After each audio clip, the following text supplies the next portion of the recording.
Kani guys, wala na lang namo gikupras kay pasabot sa kupras katong bukon ni siya nga lugiton. Nga imo tong ibuhat sa init or imong ibutang sa tapahan imong paasuhan para muuga. Wala hindot ato kay mahal kayo ang kilo. Kilo sa kupras sa kani ang kilo ra ni is kuan 30 pesos.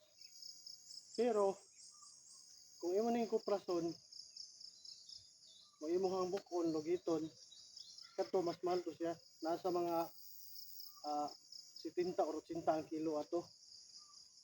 Unya ala kanindot pag yun kay kung paliton ni nila lugiton di ang kanin bagul mapuslan pa nila imunin nila giling.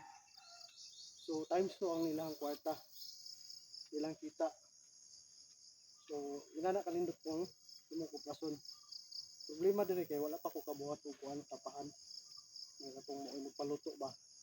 Nindot magud to kay duha ka adlaw duha tulo luto na imong lubi.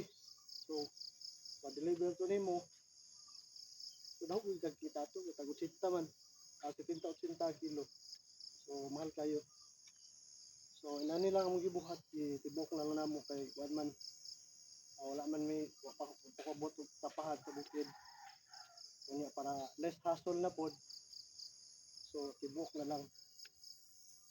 So ang problema kay pag tibuok ang sako daghan imong magamit.